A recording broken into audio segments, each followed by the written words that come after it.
So we have had a lot of interest in our preschool pilot program, and we have not made a video about it yet. So today is the day we're getting on here, Brandi and I, and we're going to talk about our preschool pilot program, how it sort of came to development, and what it really is all about.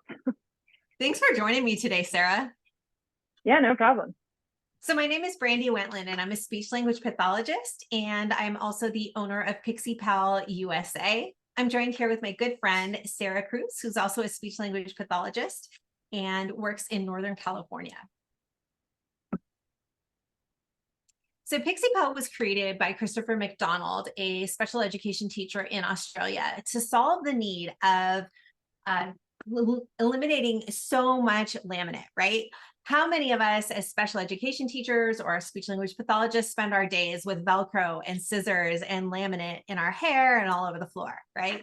So he wanted to come up with a solution to still protect paper, but reduce the amount of laminate that we're putting into the landfill. And that's where the idea of the Pixie Snaps came together. Pixie Snaps work a lot like Tupperware. I like to call them Tupperware for paper.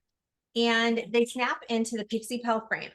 So let me give you a little bit of a demonstration of what that looks like. You take a screenshot of your favorite AAC system or an AAC system that you've built on your own and print that out. Once you've printed it out and cut it into put it into our template and cut that out, you snap that right into our PicSeePal frame. Once the frame is snapped together, the snap is put together, then you pop it into the frame. And you can carry this with you wherever you go. We've got a nice little strap and it swivels here with a breakaway. This allows you to store up to 6 pages from any high-tech AAC system or any light-tech system that you've already created with some type of symbol creator like Global Symbols or Seaboard. And it's really multi-purpose too. Like Brandi could go on about all these different things you can do with it. And you know, the splash proofness of it all is great too. No problem with messy play, water, just wipe it off and you're good to go. I love that you can use dry erase on it as well. Yes, yes, people love that. Teachers love that too. So PicSeePal allows you to increase access to AAC. And what I mean by that is how many of you work in school districts where they just can't afford an iPad for every student in the room? Or you're a special education teacher and none of your paraprofessionals have their own iPad with these AAC apps.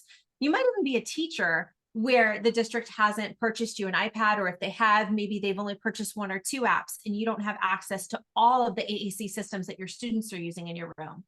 This is a way, an affordable way to get access to the same systems that your students are using. You could print out pages from each of your students' systems and carry them along. Our good friend, Krista, likes to have multiple systems in one. So she may have Unity on one page, Touch Chat on another, LAMP on another, so that she has the homepage for each of the systems that she's modeling on for users of AAC. The nice thing with this is it's going to decrease your time you're spending laminating, give you quick access to everything you need for all the students in your classroom. It also gives your students the opportunity to have access in outdoor activities, whether they need it at home and they're playing in the snow or in the pool, or even just on the playground where maybe you're a little more afraid or they are reluctant to bring their AAC devices down the slide. Yeah, and we'll get into a little bit about that in terms of the preschool pilot program, but preschool is where we implemented this, and kids didn't have any communication outside. You know, they were going out to the playground at recess, and there's so much that they could be saying with not only their peers, but like other teachers, whoever was outside. And so the goal really was to make this something they could move outside with, and something that, like Brandi said, is affordable, not as overwhelming as high-tech AAC. So we'll talk about how that really benefited those kids. So the development of the preschool pilot program. So Brandi and I got together in 2021 and I messaged her and I said, this might have been earlier than 2021, Brandi. I think we started this conversation in 2020. And I was texting her and calling her and I was like, Brandi, I don't know what to do. This entire preschool, like 3 or 4 classes, they're only using PECS, you know, which is a very familiar thing that we hear. And I want to get robust AAC to all the kids. because they all desperately need it, and the classroom needs it, the teachers need it. And I don't know how to do that in the most affordable, easiest way possible. And so we talked about this and sort of collaborated and created this idea of the preschool pilot program. We decided to start with these classrooms, small number of kids. We could start with staff. We could, carry it across all of the staff because they were in one location, all within one county. So it was great. So we're going to kind of get into that information and what that entailed. And yeah. Okay, so first of all, what was happening in the classroom? So AAC was not being used. It was just PECS and only at mealtime. So pretty much kids are walking in, they have visual schedules and stuff, which have pictures. But other than that, they were only getting PECS right when they sat down for snack, right when they sat down for lunch. And that was pretty much it. And so anytime I came into the classroom, I always had robust light tech and high tech with me. So something I saw was that staff were interested, but they were reluctant at first. It was very intimidating.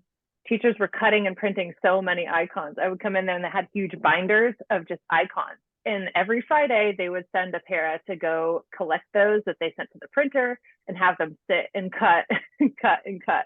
And it took hours. It was a lot of work. So that's what we were seeing in the classroom. A couple more things. Children were mostly only requesting.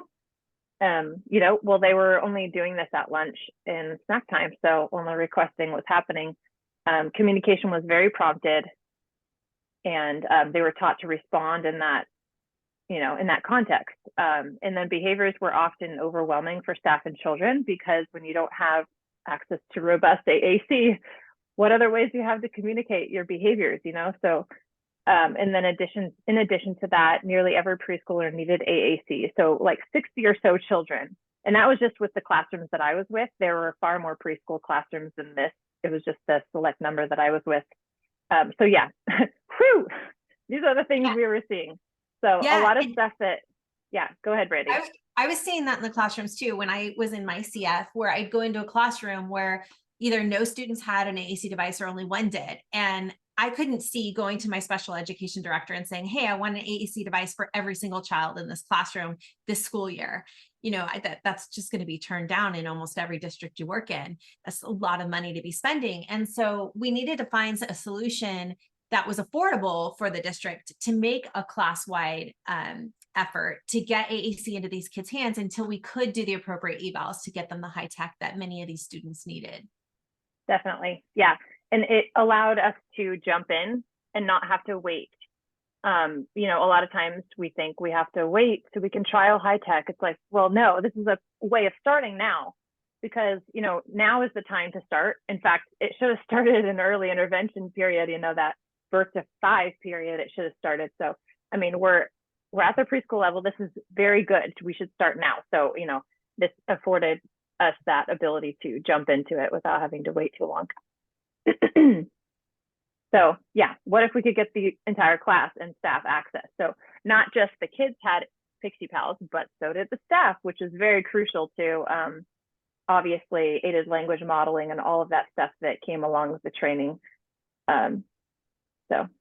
Absolutely. How is a staff member going to model if they don't actually have access to it to practice when they're not with the child, right? Yeah. And then staff didn't have to turn around someone else's PicSeePal to model or to try to maneuver something. They just had their own. They could just flip it open, and it imitated exactly what the child had. So it was great.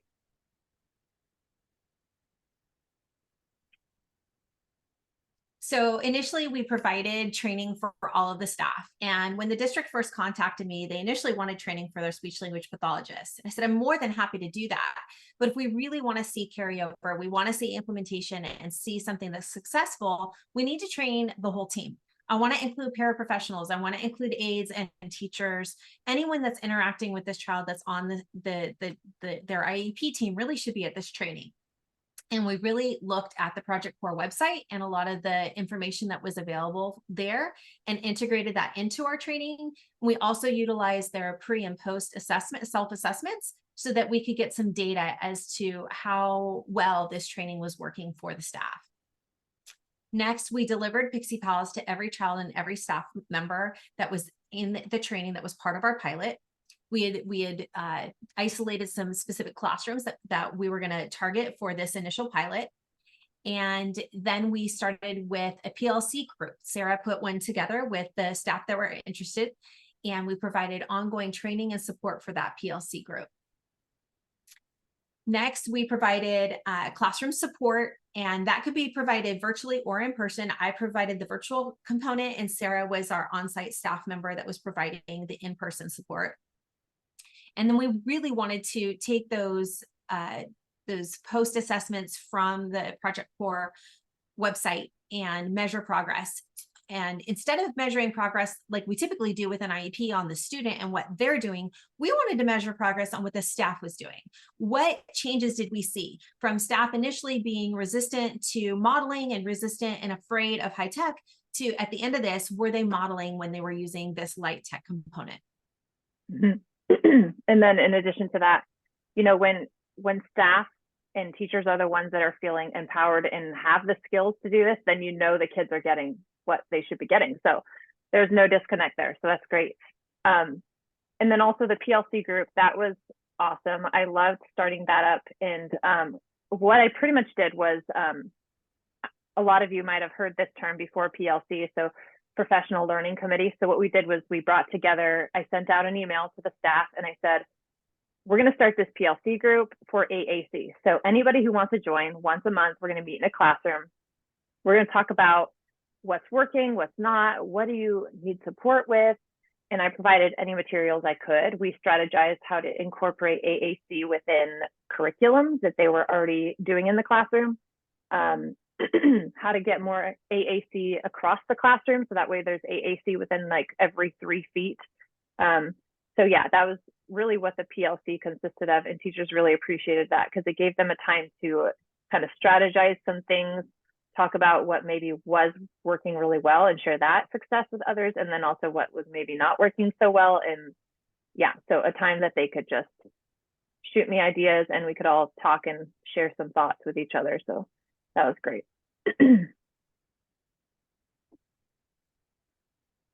So initially we decided, Sarah and I talked about, what AAC device or app is already embraced by your school district. What are you already seeing a lot of students have or staff member that are more open to?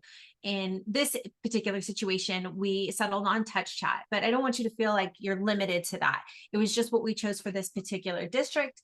You could choose LAMP, you could choose Proloquo, you could even go onto Seaboard or make your own symbols with global symbols and make your own boards. You could even use Project Core. But basically you want to settle on a one size fits most system for most of the kids. Obviously through RTI, you're going to figure out, and through ongoing assessment, you're going to figure out what each of those kids eventually need. But to start off, just to have a baseline, something to put into their hands, we picked one system. And what was nice is with Touch Chat, they already had flip books available. And they also had Chat Editor, which allowed us to take those pages and create templates. Since then, we've contacted vendors from both PRC and AssistiveWare, and Cough Drop's already one of our partners. So we now have templates for each one of those companies that you can now use in these flip books or in the PicSeePal if you choose to do it that way.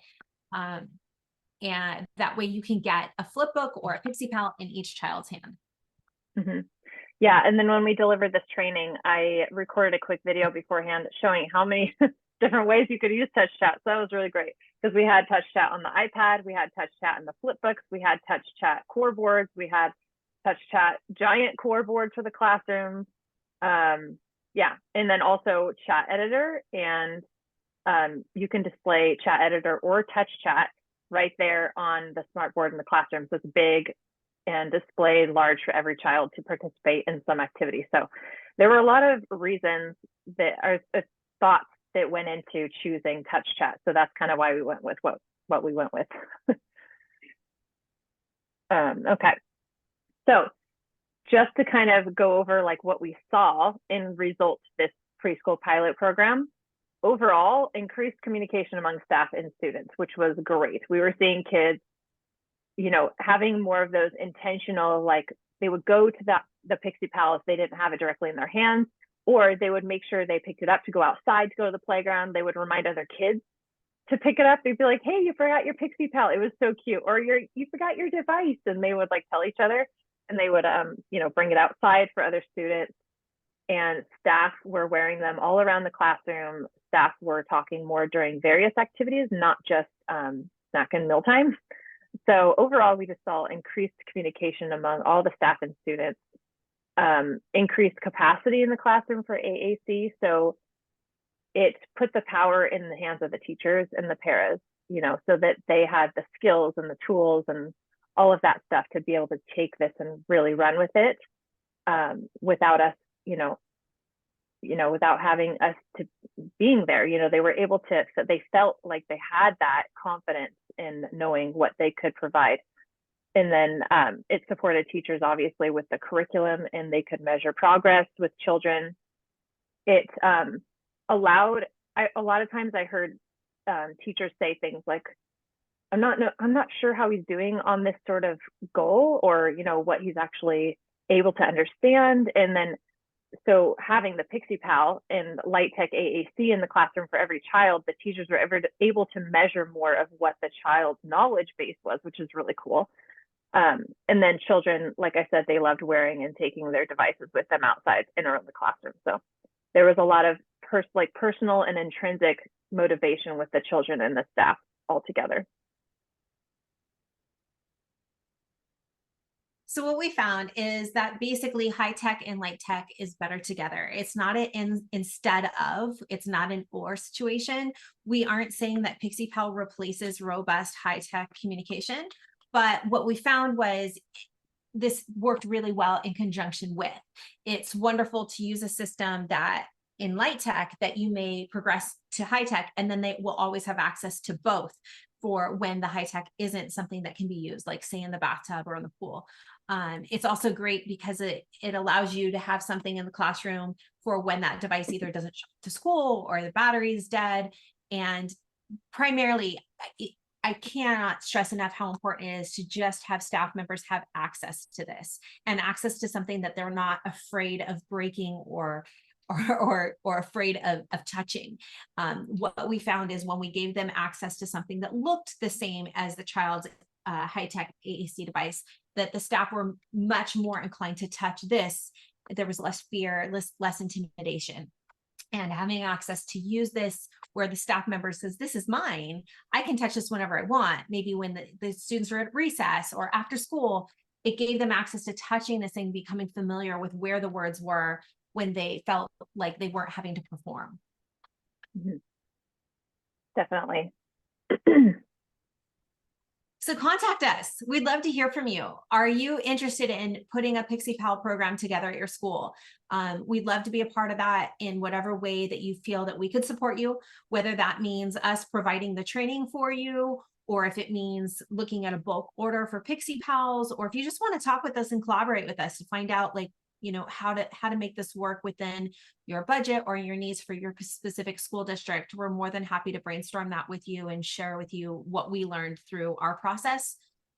So whether it's piecemealing pieces together with us or doing a whole project together where we help you start to finish, let us know how we can help you. Definitely. And then something I just remembered is Krista is our PicSeePal ambassador. Krista's amazing. She is a multimodal communicator, and she uses a PicSeePal to talk with her son when she's at the beach, in the pool, all that cool stuff. So yeah, there's Krista with her son with the PicSeePal. So what I wanted to mention is that when we do these trainings, we involve people who use AAC, because we feel like it sends the message that it just really hits people very close. And so it adds meaning to the presentations and all the training that we do. So you might end up seeing Krista if you end up getting involved in our preschool pilot program. Yeah.